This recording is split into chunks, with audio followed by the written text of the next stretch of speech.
Harry and Meghan Markle are in the news what seems like every other month, and yet I have never voiced an opinion on it. Until now, that is. Because once again, they are in the news.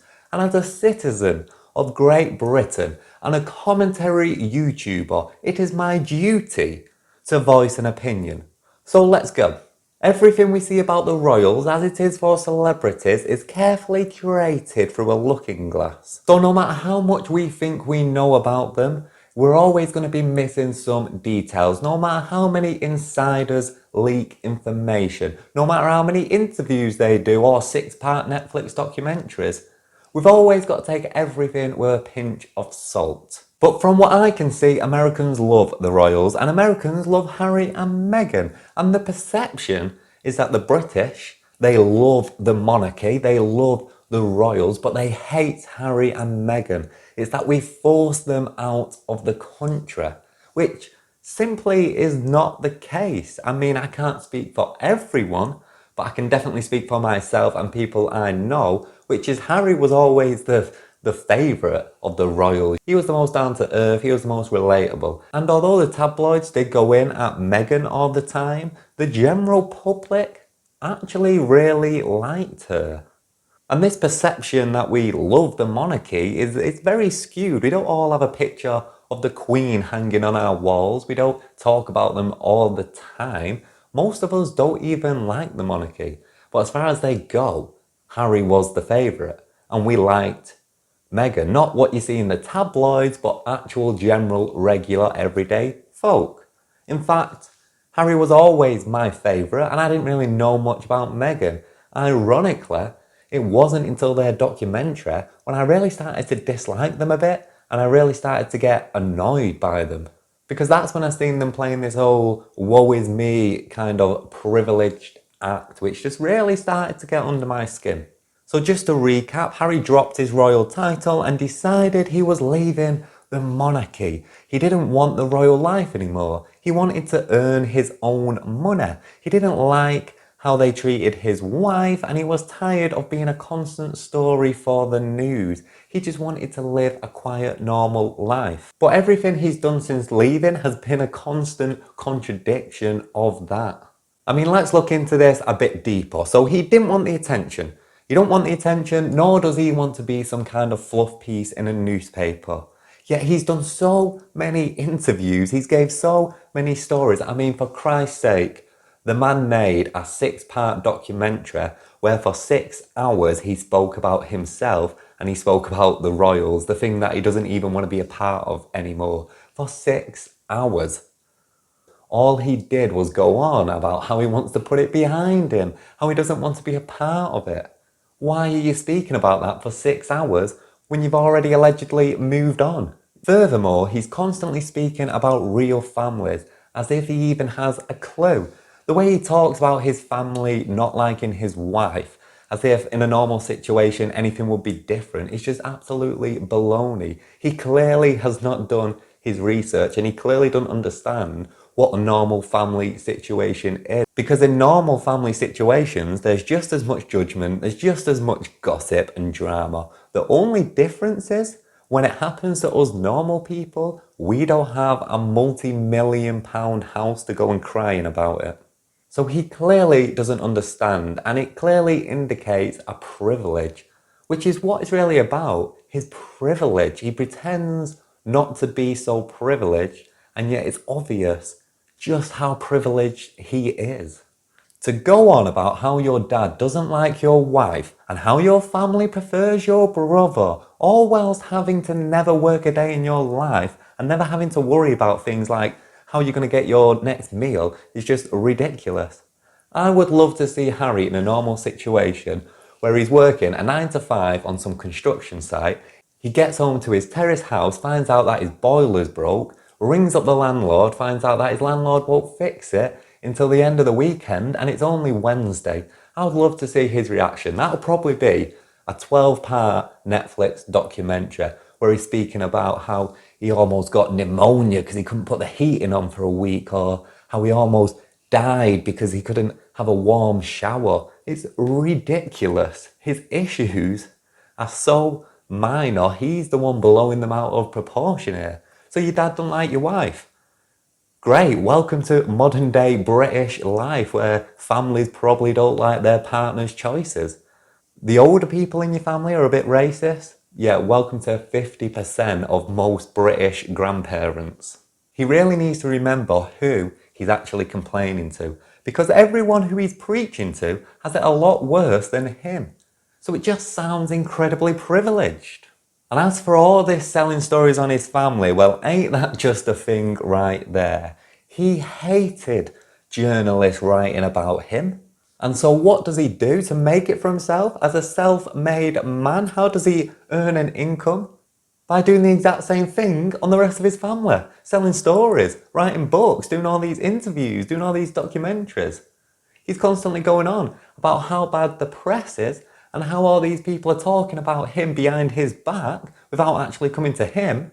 And he's doing the exact same thing for every single person in his family.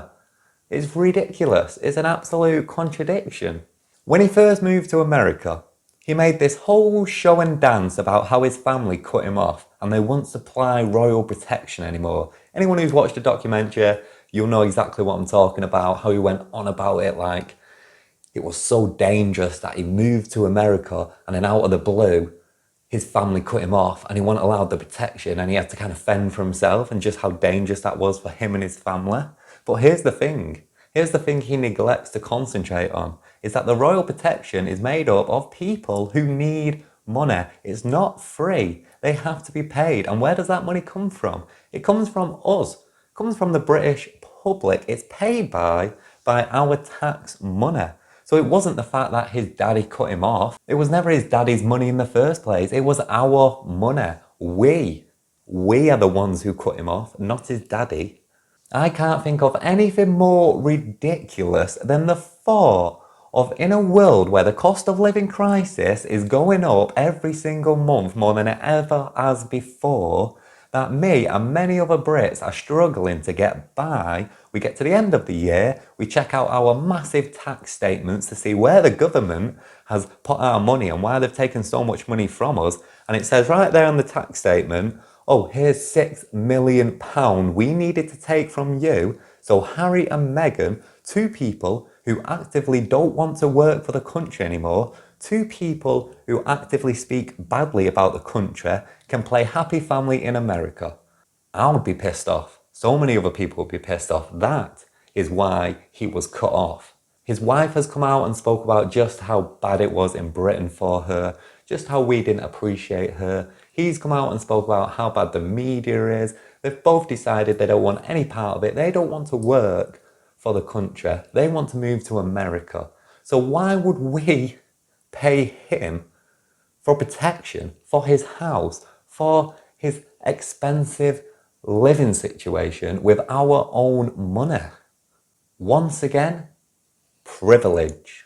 Which is not an unexpected thing. I mean, he comes from the most wealthy family in Britain, the most powerful family in Britain. He's never had to work a day in his life. He's gone to all the best schools. He's got everything he could ever need. It makes sense that he's privileged. I don't hate him for being privileged. It annoys me, but I don't hate him. I would still go to the pub with him. You know, I'll still go for a drink with him. It would annoy me that he would spend the whole time complaining about how sticky the floor is or that there's people sitting too close to him.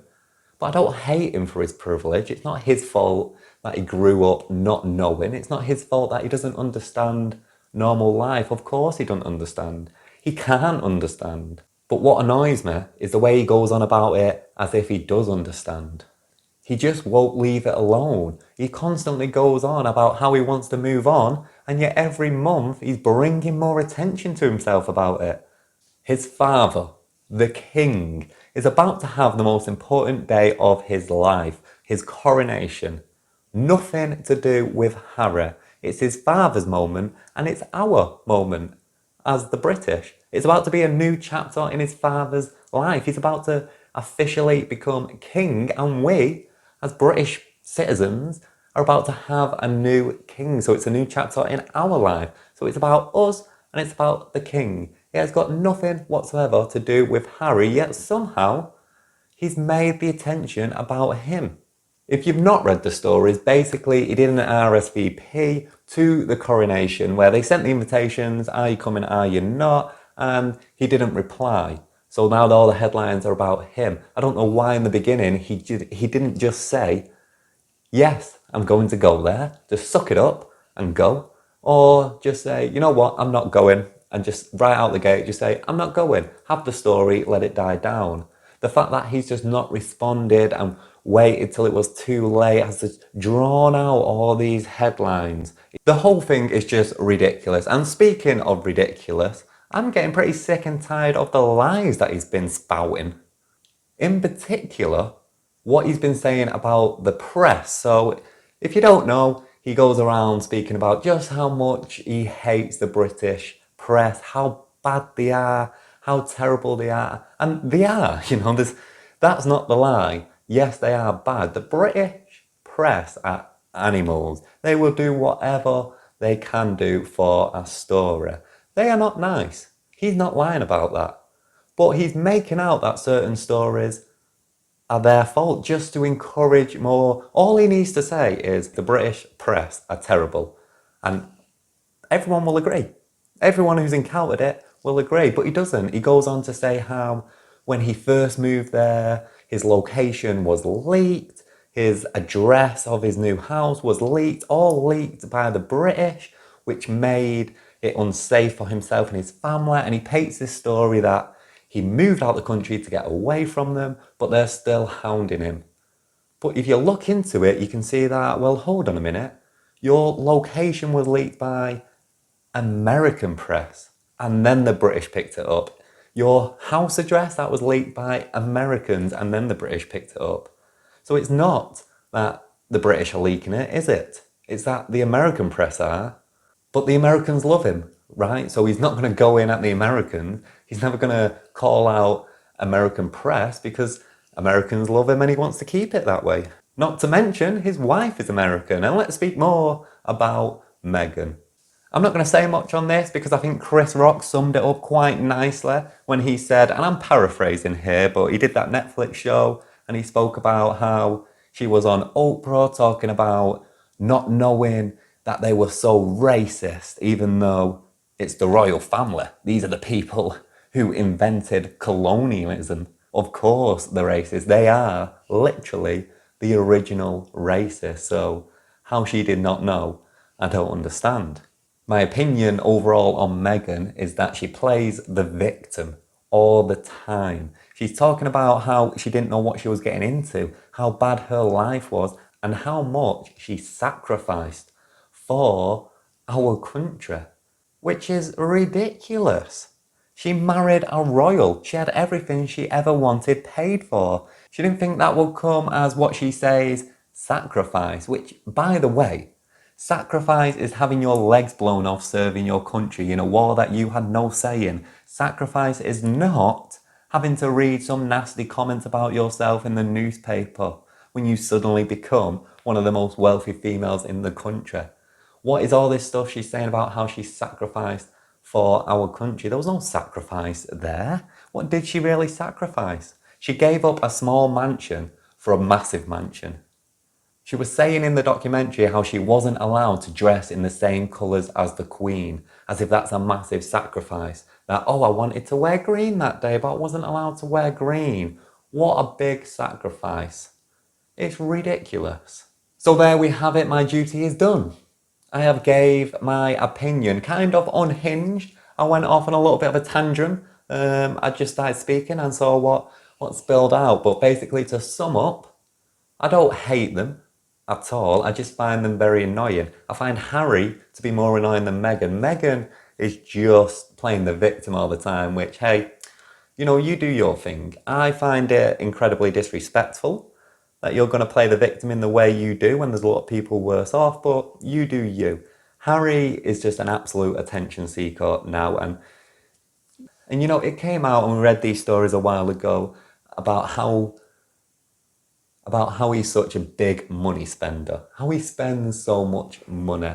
I think he thought moving on would be different than it was. He thought he would be able to cut all ties with the royals, but without understanding how much things are worth and how much you need money to, he suddenly got to America and he was like, wait a minute, you need to buy a house? You need to buy a house? What? This is how much houses cost? I've got a wife and a kid. I need a 2-bedroom terrace house. That's not fun. I want a massive mansion. You're telling me that costs millions and millions of pounds? How am I supposed to get that now?